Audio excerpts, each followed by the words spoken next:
Developing Tomorrow's Leaders is a podcast that is all about educating, supporting, and inspiring the next generation of leaders. Join Coach T and his village of inspiration. I have been with JLC Fieldhouse and Coach T for about 4 years now. Not only has he helped me greatly improve in basketball, but he has also helped me learn great and valuable life lessons and real-world skills that you need to succeed in life. Two of those that I can think of right off the top of my head are leadership and communication. Whether it be a school project or something at your job, you need those leadership and communication skills. And when you can do that really well, it just all works out in the long run.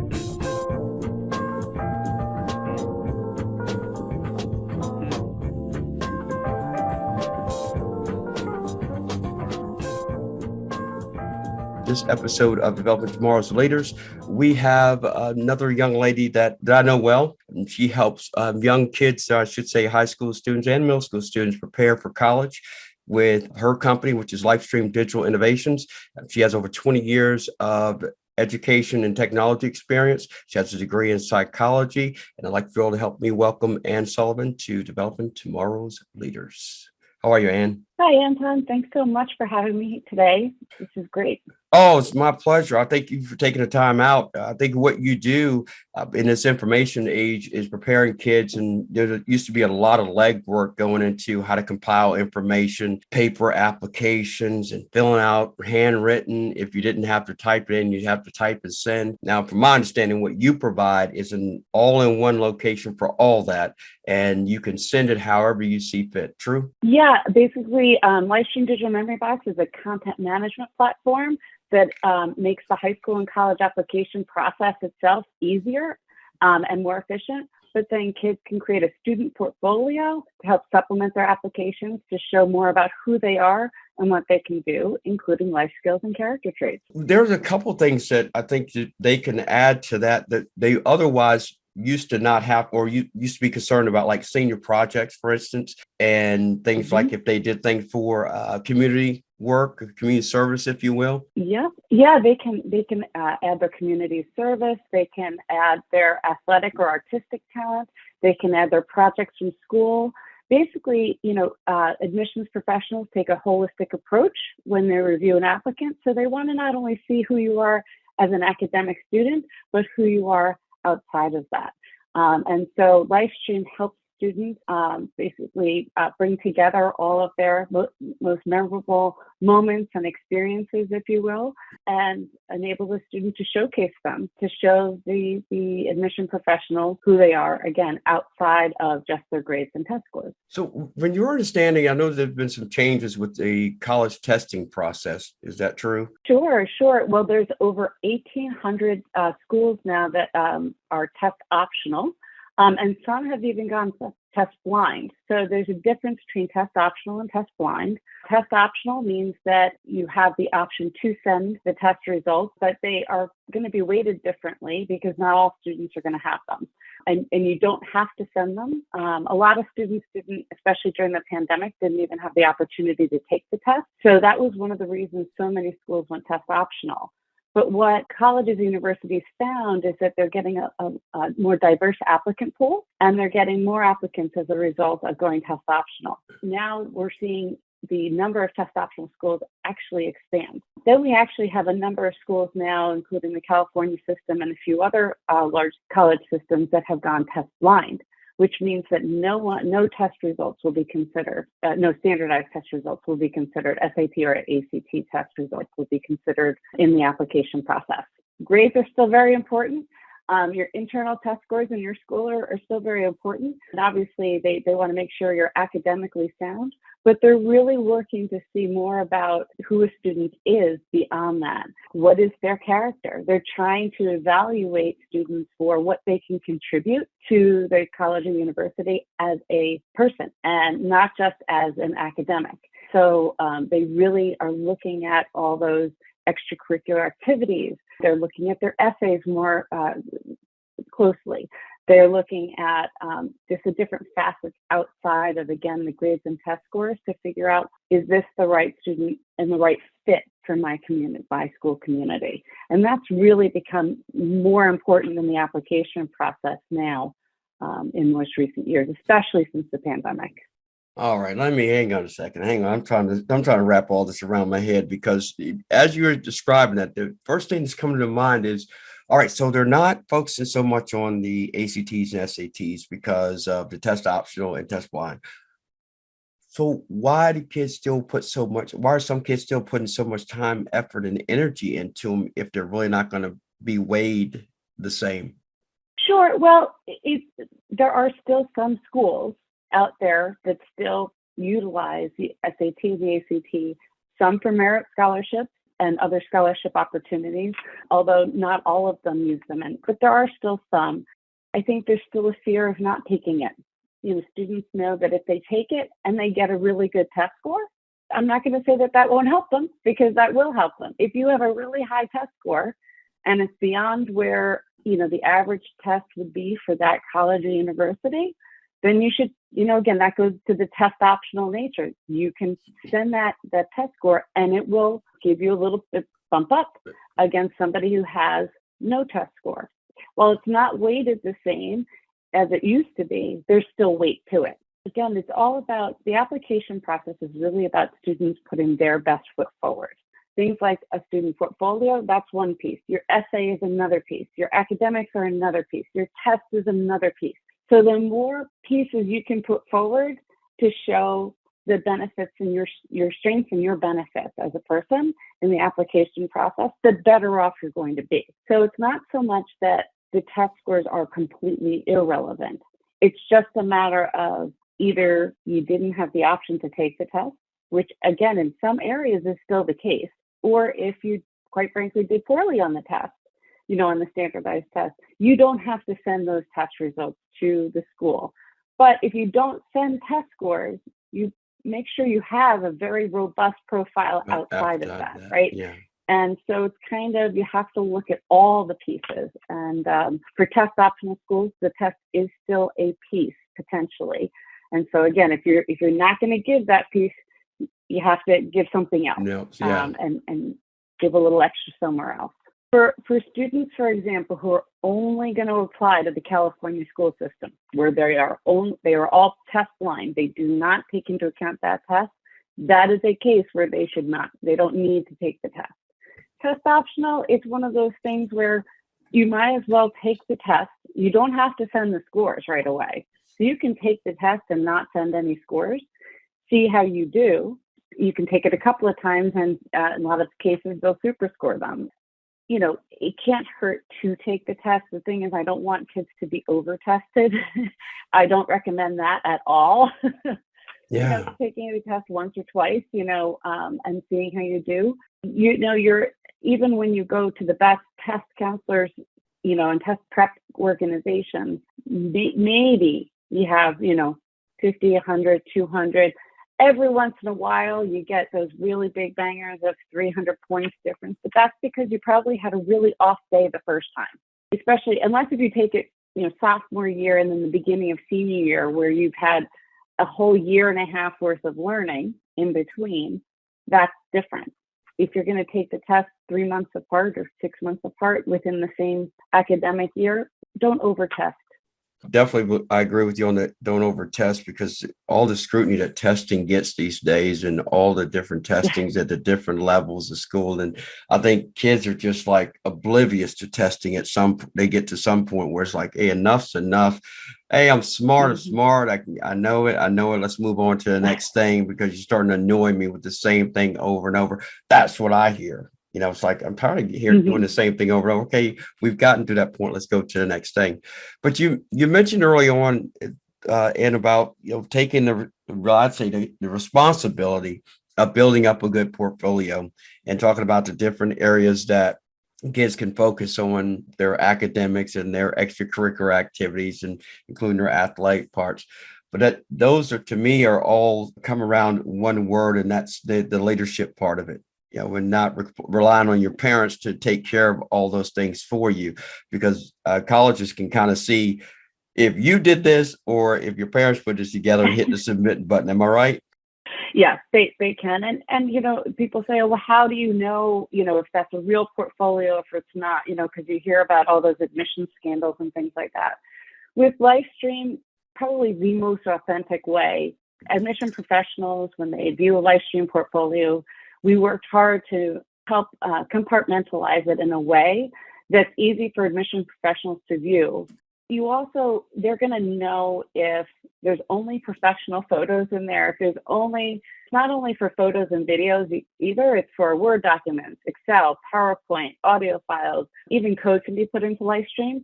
So you can put any type of visual media in there. And because of that, and the way it puts projects together and kind of experiences together, they see the authenticity within each of the projects that they receive from a student. So it's not just based on one picture or based on one thing. Just like leadership's not based on one thing either, right? Talking about leadership. Right. Leadership is one of those words, right, where everybody kind of knows that it is. But it's hard to define in words. Character is very much the same, right? Everybody knows what character is, but to actually put it into words, everybody probably a little bit different here and there. And what's really important for students to understand is that leadership, when an admission professional looks at their portfolio, it doesn't mean that they have to be standing in front of a room or an auditorium. That is one type of leader. But really, leadership is, to me, more about impact. But each school, each college will have its own kind of definition of leadership, if you will. And based on the personality of the school, they're going to be looking for different types of leaders, whether they're looking for more empathetic leaders. You have to kind of know who you are and what your leadership qualities are. And everyone can be a leader in their own right. And it's more about impact than it is about presence. So it's really important for students to put where their strengths are and show different leadership qualities, like have they been resilient in any way or courageous in any way? Have they shown honesty, or were they a problem solver? And again, it can be in a school project. It can be in, say, they take care of elder care, or they take care of a child, their younger sibling when they get home. That shows a lot of character, and that shows a lot of leadership qualities. I know that some students, have been really interesting, the reaction of some students who I've worked with, I said, you really need to live stream the work that you do with your grandma when you get home. She cooked for her grandmother. She would clean. She would help her, make sure she took her medications and things like that. So you have to, let's document that. Let's show that. And her grandmother's more than happy to, and show the relationship that she had with her grandmother and how she took care of her grandmother. And that is something that could be put into LifeStream. And that really helps the colleges see kind of who they are, and they can see her qualities, her leadership qualities. Yeah. So, I heard all of that, but I'm going to go back a couple minutes. Do you mean to tell me there are admission scandals in America? Didn't you see that movie? Yeah, I know. I just had to throw that one in there. But no, something you said was, as you were saying it, say it's hard for people to describe leadership, when they talk about it. But I also look at it from the other end of the spectrum too, is what people expect it to look like, right? As opposed to, describing it, because I think if you were to talk to any middle schooler or high schooler, they would think leadership is what you described earlier. You got to be out front. You got to be the captain of the team. You got to do this. And it's so far from the truth. I actually 2 years ago had a player that I think described what leadership was as quietly as you possibly could, because he found his own voice by stepping up and being a leader within himself, and not counting on the people around him. He just lacked confidence, and he gradually built confidence. Guess when he decided he was ready to show that he had confidence? In the championship game of the tournament. And had the best game he'd ever had in his life. But it took years for him but it took him years to get to that point. It took him 3-4 years to get to that point. But it was well worth it for him, because it helped him get out of his shell. And, we had the conversation afterwards, and he was thanking me. I said, no, you thank yourself. You did the work. All I did was give you the tools. It's what you do with the tools that people teach you or share with you. Then that's when you really excel. I can give you everything, sit here right now. Hey, this is what you got to do. This is what you got to do. But if you don't do anything with it, you're wasting your time, my time, and the opportunity, right? So That's absolutely right. That's yeah, absolutely right. And he became a leader in his own right. And right. that personal growth shows leadership. That's Yeah, exactly what we're talking about. yeah. Yep, that's a perfect example. Yeah, absolutely. One of the things you mentioned too was about when you're comfortable with the leadership and being comfortable with it. I think some people are intimidated by that word or or being in that position of leadership because they feel like a lot of eyes are on them and they feel like they can't make mistakes or they won't be viewed as a good leader. And I think people forget all leaders weren't great leaders in the Right. beginning. Well, and the best leaders lead by example. And it doesn't mean they're perfect, but the best leaders have self-reflection, kind of like what you were saying about that young man you were just talking about. He think about what does he need to work on, what does he need to do, and slowly but surely. And he shows self-reflection, he showed resilience, he shows agility, and the best leaders aren't perfect actually. Yeah, true. But they are resilient, they are agile, they are, they are humble. Quite frankly, the Yeah, best leaders aren't the ones who are screaming, I'm a leader. yeah, yeah. And the best leaders have strong character because they know that it's not only what they do when they can be seen, but their actions of what they're doing when they're not, when they don't think anybody's looking, right? And that's something that, I learned at a young age. You have good character, and to be a good person, you not only have to do things, obviously, when other people see you, your true character comes out when you don't think anybody's looking. Yeah, that's very true. And it's because you're not worried about those extra eyes being on you. Kids, I'd say middle school. I shared this a couple episodes ago, but the seventh and eighth grade boys that I coached this year, this entire team were leaders. One of the kids asked me, Coach, why don't you have an assistant coach? I said, I do. I got 14 of them. And it changed everything about how they approached the rest of the season because they knew that they had a voice and they knew they had purpose and they knew everything they said mattered. And it changed everything. And by the way, we went undefeated, won the conference championship. Woohoo! When I said that, they thought I was joking because their eyes were like, and then they're like, oh, he's serious. And they took ownership of that response. What is something that you're obviously running your company, Livestream Digital, but what else are you working on besides that you can share with our audience? I help another company called Grab the Torch, helping to support students, teaching them leadership, ethics, philanthropy, and purpose. It's a great program. We just moved it online. I'm an advisor to the company. CEO there really found that an online program would work and be more beneficial because you can get that out more broadly Yes. to the masses. And so he just finished the online program and really happy to be a part of that and really enjoy being a part of that aspect of things. And then, of course, at LifeStream, we've got a few new products kind of in the hopper. We've expanded our consulting services as well, our one-on-one consulting services. We're starting up our webinars at the end of March, actually, about college planning process, helping to, help kids get started and the juniors get kicked off into the college application process as they're ending their junior year, and becoming rising seniors. And then to help, freshmen and sophomores, start really putting things together so that by the time they get to the application process, it's not so onerous. Really, the college application process shouldn't be as quote unquote difficult as it is. And most of the reason why it's so difficult is because kids have to do a recall of what did they do freshman year? What did they do sophomore year? How do they describe themselves, right? And they have to figure out the story that they want to tell about themselves. At LifeStream, we're working really hard to help bring that story to life much earlier so that by the time they get to the application process, it becomes much easier. I think the admission professionals prefer it that way. It wasn't meant to be an onerous process. It became that over time. And I think we're trying to take that difficulty out of it. It's great to see now so we launched our program in 2018, and it's great now to see students who, had started with us coming into the application process, and they're just like, well, I thought this was supposed to be harder. Right.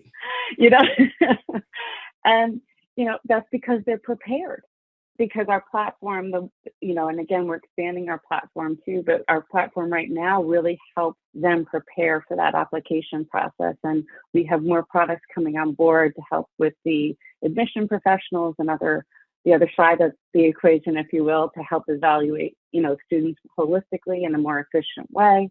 So lots of great things are coming. One of the things I didn't ask, and it really ties into what you just described, and for parents out there that are listening to this, share really quick how colleges and universities value this platform for them and how much they like having this capability. So the best part is that LifeStream Portfolios can easily be added to your common application, your coalition application, or any online application, because there's a link that you just copy and paste into the application that then once the admission professional either clicks through it or copy and paste, depending on where you put it in the application, the link will be live, or it will be, it will be in a spot like the additional information field, which is not live, but the admission professionals will know to copy and paste as long as you tell them what it is. And what they really like about it too is that all the information and the media is kept on LifeStream secure servers. So you, as the applicant, can send whatever you want. We don't necessarily recommend the kitchen sink, but you can send kind of whatever you want, and it won't hurt the systems on the admission professional side. A lot of times, there's a limit to the amount of information an admission professional can receive because they can't warehouse it on their servers. It'll interrupt their IT department. Plus, when they view a LifeStream portfolio, it's in a standardized format. So every college or university who receives a LifeStream portfolio, they know where things are and they can find things quickly and easily. And what's really important about that is that an admission professional spends an average of about 7 minutes on an application. So you need to capture their attention really quickly. And so if you send them a link to something and they have to figure out where things are, that's going to be a big problem. And they won't look at it because they just don't have time. Not because they don't want to. There's a limited amount of time that they can spend on each application. And so if you grab their attention, which is what LifeStream Portfolios helps them do, they get a holistic view of the student, even if they don't actually open any of their what we call memories. The view of it is a very holistic view of the student, so they get to know that student. And then if they want to go deeper, they can pick and choose what they go deeper. Like the coaches, they'll probably just look at your athletic talent, but they'll also see the other great community things that you're doing, the academic work that you're doing. If you're also a musician or any of those other great things, they'll see what you're doing, even if they don't open them and take an in-depth look. Whereas some others, they might be more interested in, your science projects. If you're going to be a science major, or the admission professional look at the quality of your work, and so they get to pick and choose. And that's what they like about it, is that they don't have to feel like they have to open everything in order to understand your value. They can open what they want, but they can see your value holistically right when they get the portfolio. For parents out there and your kids, don't wait too long. Start early. Makes the process flawless. Secondly, it will allow you to capture the attention of those college application officials within 7 minutes or less is the goal. So that we organize it throughout the process and to make sure that your memories kind of flow the way you want them to, so they're eye-popping. Don't wait too long. Jump on it. And if you have any problems with it, all you got to do is just email this lady, and her email is Ann@LifestreamDigital.com. And tell her Coach T sent you. And her business is LifeStream Digital Innovations. We laughing. I'm serious. Tell them I sent you. They say the Coach T sent you. Okay, you get 1 penny off. That's right. That's right. The website is LifestreamDigital.com. She is on Instagram at LifeStream Digital, also on Twitter, LifeStream Today, and also on Facebook at LifeStream Digital, and also on LinkedIn, LifeStream Digital. Wow, that's kind of a common theme. LifeStream Digital. Yeah. We tried to make it consistent. Yeah, that's smart. That's smart. That's smart. Well, Ann, really appreciate you taking time. This is very informative, educational, but it's also supportive, and it should be an inspiration to parents to get their kids' memory boxes started on LifeStream Digital. And then also for the testing process. I hope they learned something about the test optional and test blind, because I did. And I always believe the only dumb question is the one you don't ask. So that's why I asked the question. We believe the same thing. And thank you so much for having me on, Anton, and have your listeners know that they can contact us at any time. They can ask us any questions. If there are other testing questions or other questions about the college application or high school application process, either one, we help with both. And we will also support in digital media uploads, as well as creating helping your student be prepared and get prepared with a quality student portfolio. And we have additional partnerships that we can help, if students are having trouble finding volunteer hours and things like that. So thank you so much, though, for having me on today. Really appreciate it. Oh, it's my pleasure. And thank you for taking time out. As always, always a joy to talk with you. And I'm sure we will do this again. I welcome you to come back as a guest anytime. All you have to do is reach out, say, hey, Coach T, I want to come back, and we'll get you back on, because I'd love to have you back on. To thank all of your listeners, if you use promo code Coach T, you'll get a 10% off a LifeStream Silver account, which is a 5 gigabyte account, which is perfect for videos and audio files and other larger data. That's great for athletes, right? Yes, it's perfect for athletes. Perfect for athletes. All you athletes out there, get on there, get there, and use promo code Coach T so you can get that 10% off. And she'll give that to me. No, I'm kidding. Let's thank Ann Sullivan for coming on today. And as always, and welcome her to our Coach T's Village of Knowledge. That's what we're calling this episode. It's a village, and each episode has its own ending, but it's going to be the Village of Knowledge. And we thank you for joining my village. I'm Coach T, and as always, I'm here to educate, support, and inspire the next generation of leaders. Until next episode, take care. And be sure to check out my television miniseries, Coach T's Corner. It's available on the Careers from Home channel, and it's available on Roku and Amazon Fire. If you'd like to make a contribution to my nonprofit organization, JLT Fieldhouse, you can do that by going to jltfieldhouse.org. Your contribution will be helping us with our mission of coaching and mentoring the leaders of tomorrow.